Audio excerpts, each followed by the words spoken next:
تليفوني من الجزائر من الأخ محمد راجع من الجزائر، هو من الجيزة. السلام عليكم. السلام عليكم ورحمة الله وبركاته. عليكم السلام. إحقاقا للحق يعني. أيوة. أنا قعدت شهر ونص كويس. في الجزائر. كويس.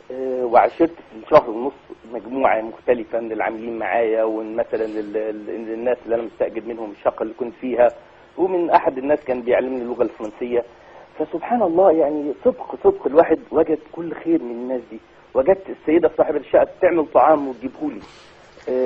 هي دكتورة في الجامعة، سبحان الله يعني. جت لقيت الشقة هي وزوجها فيها حاجة، بقت أقسم بالله تمسح شقة بإيديها، دكتورة في الجامعة. تقول لي نساعدك يعني ومفيش أي مشكلة، احنا اخوات. لدرجة يعني لما بدأت بقى الأحداث وجابت طعام قالت لي سامحني يعني قبل ما تاكل منه أنا هاكل منه عشان تطمن. قلت لها لا يا أختي، لا إله إلا الله، والله ما نفكر بالطريقة دي أبدا يعني.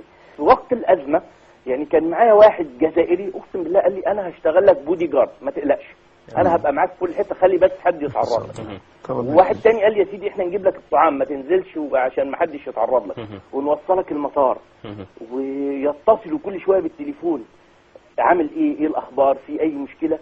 مجموعة كبيرة يعني مش زي ما بيصور لنا يا أستاذ محمد من خلال الإعلام إن تحول الشعب الجزائري كله إلى قتلة وسفاحين، ده بيصور لنا، لكن حضرتك بتقول إن ده عكس الواقع هناك خالص يعني. والله افتراء، هذا ما شفته أنا بالله، هذا الواحد شافه. وكمان مش بس اللي أنا شفته، أنا سمعت بقى قصص كثيرة في الطيارة وفي المطار. المهندس اللي جنبي كان راجل مهندس أخ فاضل، يكلمني طول الرحلة يقول لي أنا بقالي سنين أعمل هناك، ما شفتش منهم بكل خير. أول ما نزلت وتعرفوا عليا بقوا ياخدوني يوروني الأسواق اللي فيها السلع الكويسة والرخيصة. قال لي التعامل حتى والله مع البائعين يعني سماحة وكده يعني سهولة ويسر. طبعا لما ابتدت الأحداث تتطور بقوا برضو كل شوية حد يسأل عليا وحد يقول لي ما تقلقش وإحنا معاك. فعلا وصلوا لي المطار. لما نزلت وكنا في الباسبور كنترول واقفين مع الناس في بعض المناطق اللي حدث فيها بعض المناوشات مع الشباب الجزائريين، والله الشباب المصريين هناك قال لي البيوت اللي حوالينا الأمهات الجزائريات الستات الكبار بقت تبكي خايفين من شدة خوفهم على المصريين، بقوا يبكوا وجابوا لنا اعلام الجزائريه وبعض الملابس واولادنا علشان ما فيش اي حد من الشباب الصغير. يعني انت تقول صوره زي ما الاستاذ سعيد بيقول عكس اللي تصور في الاعلام تماما. لا فعلا لذلك المصريين ولا واحد منهم لما كنا هناك ونسمع الفضائيات ونشوف نستعجب تكاد تجن. يا ربي مش ده اللي انا شايفه، يا ربي ازاي بس، سبحان الله مش للدرجه دي. السلام عليكم ورحمة الله وبركاته. أهلا بكم في فيديو جديد وفيديو جميل يا جماعة. وفي الفيديو بتاعنا النهاردة عن الجزائر يا جماعة وعن حقيقة الشعب الجزائري، الشعب الطيب. كتير جدا اتهم الجزائر أيام ماتش طبعا مصر والجزائر، وكتير جدا ظلموا الجزائر يا جماعة وجم عليها طبعا بسبب الإعلام وبسبب طبعا حرب فتنة كبيرة جدا خلقت فتنة ما بين الجزائريين وما بين المصريين بسبب ماتش كوره ملوش لازمه. ماتش كوره هيخلص في 90 دقيقه عمل فتنه قعدت لسنين وسنين، ولحد الان الذاكره ما بتتمحيش من اللي حصل يا جماعه من السب والشتيمه ما بين الجمهورين وما بين الشعبين بسبب 90 دقيقه هتتلعب، ادت لخلافات كتيره جدا بسبب الفتن اللي حصلت يا جماعه ما بين الشعبين. لكن النهارده في الفيديو بتاعنا النهارده اللي يفكر ان الشعب الجزائري شعب عنصري وان الشعب الجزائري شعب متعصب وبيعمل مشاكل والكلام ده كله، بصراحه يا جماعه كان ظلم كبير جدا، لان مفيش اطيب واكرم من الناس دي. لاننا في الفيديو بتاعنا النهارده هنسمع الاعلام المصري نفسه هو اللي طالع بيعترف ان الجزائريين ما كانش لهم اي حاجه في اللي حصلت وما اعتدوش على المصريين. وطبعا الاعلام كان بيطلع يعني يعمل فتنه يقول لك الجزائريين ادوا اكل للمصريين وهم طبعا في الجزائر وسمموا اللعيبه وعملوا مش عارف ايه، واللعيبه اتصابت بتسمم ومشاكل كتيره جدا وفتن حصلت كتيره جدا. لكن تعالوا بينا مع بعض بقى نسمع بنفسنا الحقيقه ونسمع قد ايه ان الشعب الجزائري ما كانش له اي يد في اللي حصل، وان هو اتظلم ظلم كبير جدا. عشان اي حد لسه لحد الان عنده فكره ان الجزائريين شعب متعصب والجزائريين كانوا بيكرهوا مصر والكلام ده كله يعرف الحقيقه دلوقتي. تعالوا نشوف الفيديو ونرجع تاني، يلا بينا. طبعا هنا حقيقه تسمم الوفد المصري. شوف بقى الحقيقه ايه اللي حصل لنا اسمع. تسمم كسكسي، في لعيب بياكل كسكسي قبل الماتش؟ في الدنيا في اي حته في العالم لعيب ياكل كسكسي قبل الماتش؟ يبقى ما فيش ولا لعيب اتسمم. طبعا ده لما كانت لعيبه مصر راح تلعب في الجزائر. انت مسافر على طياره خاصه ما خدتش طباخ ليه؟ رقم 3، مسافر وما معكش طباخ وموجود في الجزائر، ما خدتش طباخ من السفارة المصرية ليه؟ ما رحتش كلت في السفارة المصرية ليه؟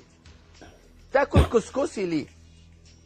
كل ده على فكرة كل اللي اتصابوا بالتسمم إداريين، لم يتأثر أي لاعب في الملعب طبعا، والإداري اللي جاله تسمم جاله إسهال، إنما كلمة تسمم مفيش ولا واحد فيهم دخل مستشفى، لأن أنت عارف تسمم غذائي بتدخل في المستشفى ومحاليل وتقعد والكلام ده ما حصلش.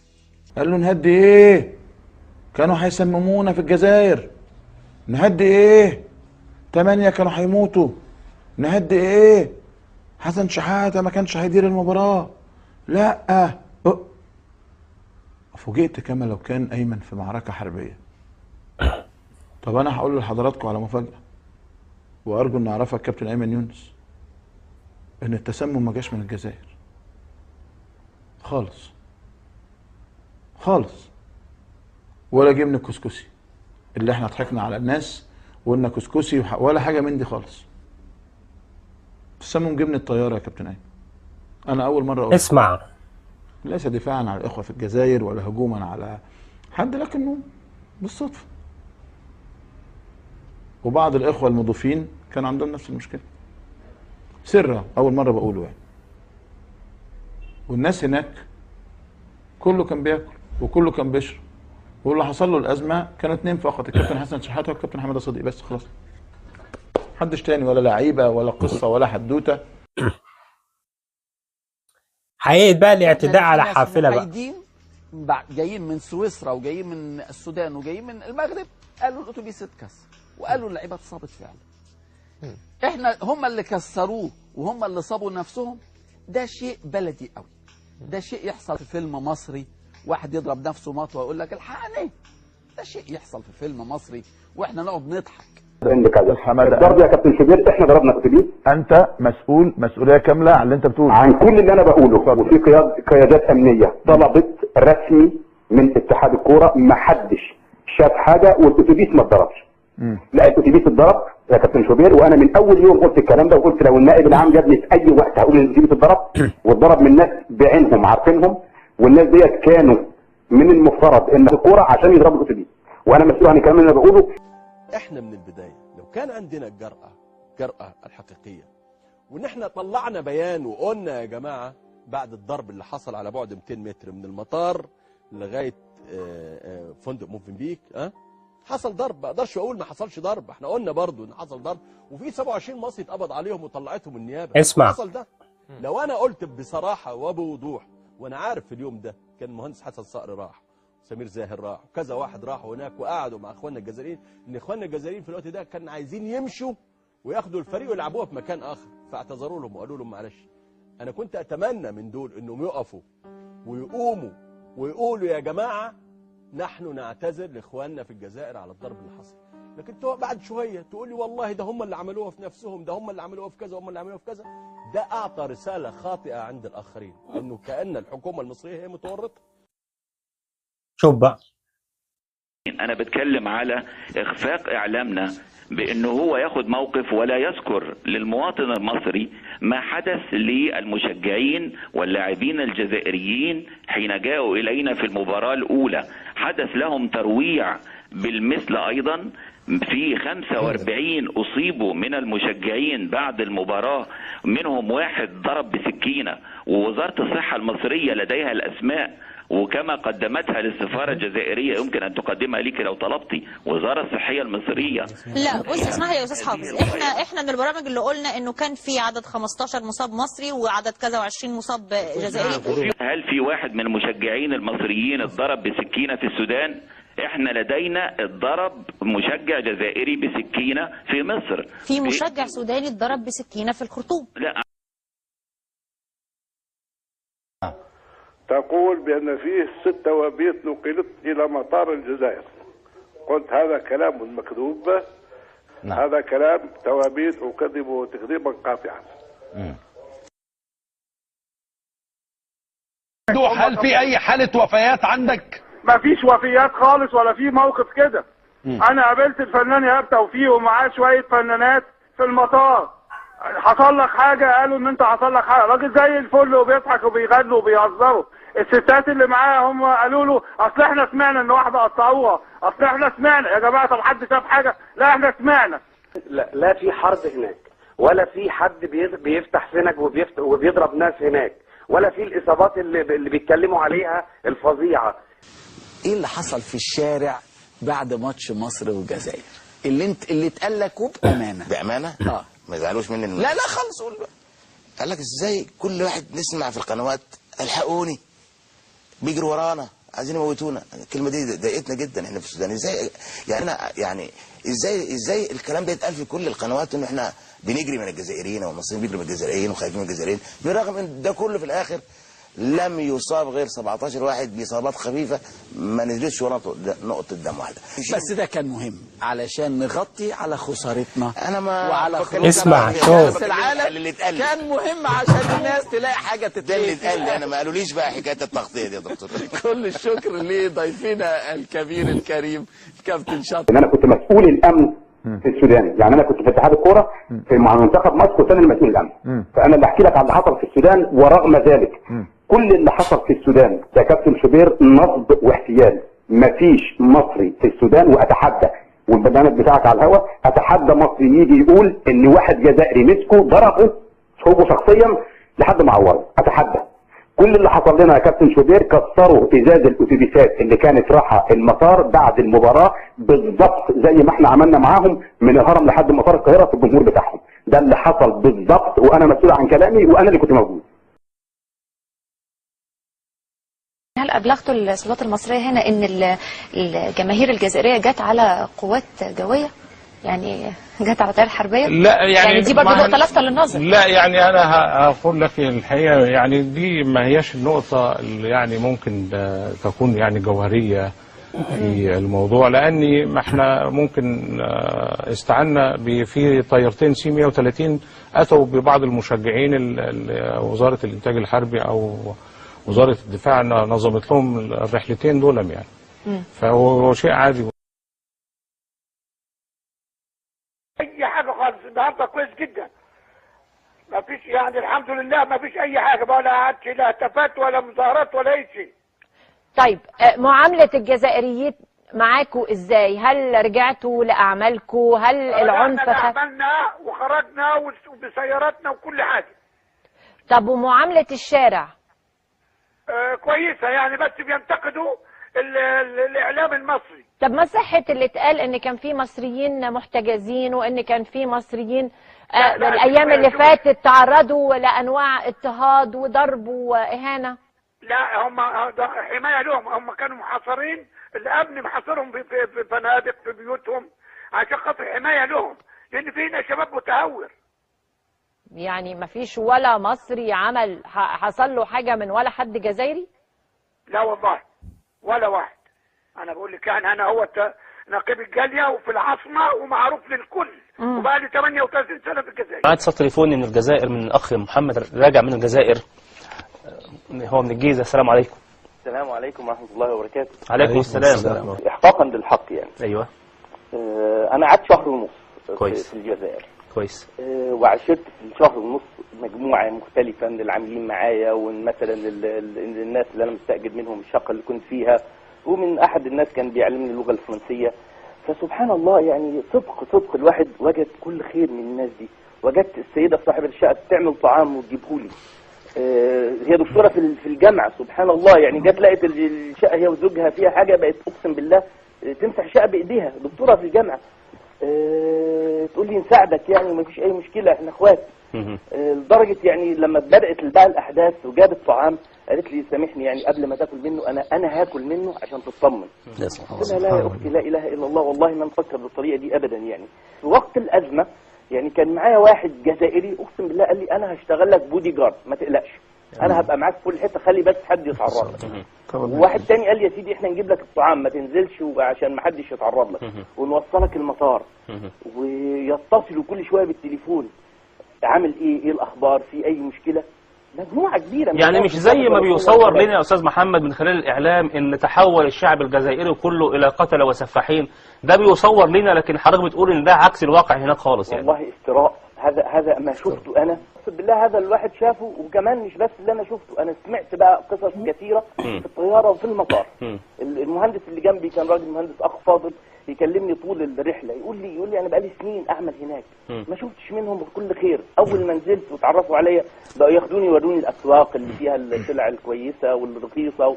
قال لي التعامل حتى والله مع البائعين يعني سماحه، اسمع وكده يعني سهوله ويسر. طبعا لما ابتدت الاحداث تتطور بقوا برضو كل شويه حد يسال عليا وحد يقول لي ما تقلقش واحنا معاك. فعلا وصلوا لي المطار. لما نزلت وكنا في الباسبور كنترول واقفين مع الناس في بعض المناطق اللي حدث فيها بعض المناوشات مع الشباب الجزائريين، والله الشباب المصريين هناك قال لي البيوت اللي حوالينا الامهات الجزائريات الستات الكبار بقت تبكي وخايفين من شده خوفهم على المصريين، بقوا يبكوا وجابوا لنا اعلام الجزائريه وبعض الملابس واولادنا علشان ما فيش اي حد من الشباب الصغير. يعني انت تقول صوره زي الاستاذ سعيد بيقول عكس اللي تصور في الاعلام تماما. لا فعلا لذلك المصريين ولا واحد منهم لما كنا هناك ونسمع الفضائيات ونشوف نستعجب تكاد تجن. يا ربي مش ده اللي انا شايفه؟ يا ربي ازاي بس؟ سبحان الله مش للدرجه دي. لان الله هو الحق مش الله هو الوطن.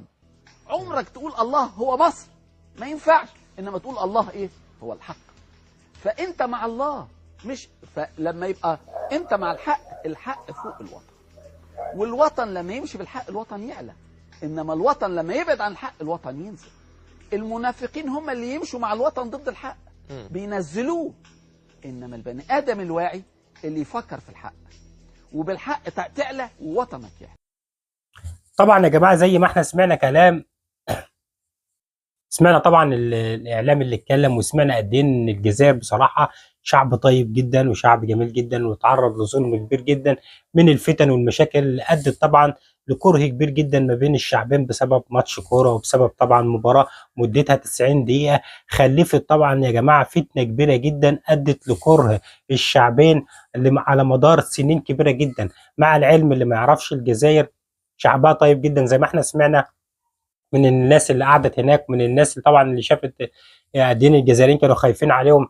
الجزائر بتعتبر من اكثر الشعوب ومن اولى الدول العربيه اللي وقفت مع مصر وساندت مصر في حرب اكتوبر، وقفت مع مصر وساندت مصر طبعا في حرب النكسه بعد ما المطارات المصريه اتدمرت كلها. طبعا كانت الجزائر اول دوله عربيه تبعت لمصر وترسل لها الطائرات عشان ترجع ترد الضربه تاني، وكانت لها فضل كبير جدا ده ايام النكسه. فما بالك بحرب اكتوبر والدور الكبير لهواري بومدين اللي راح وسافر لروسيا وبعت لمصر سلاح زي ما احنا عارفين عشان مصر تخش الحرب، وكمان شاركوا مع مصر طبعا باقي الجنود. فطبعا الجزائر من اكتر الشعوب يعني محبه طبعا للمصريين، فمش معقول الفتن ومباراه كره قدم هتغير اخلاق الشعب الجزائري وتجعله بالصوره الهمجيه اللي اتعرضت لنا، والصوره الهمجيه الوحشيه ان شعب طبعا سفاحين وقتالين والكلام ده كله. كل ده كان كذب في كذب في كذب. وطبعا اللي بيشهد على كده الناس اللي كانوا عايشين في الجزائر نفسهم، قال لك الناس هناك بتحبنا. يعني ان كان الاعلام كان بيصور ان اي واحد جزائري هناك هيمشي في الشارع هيموتوه. طبعا الكلام ده ما كانش بيحصل.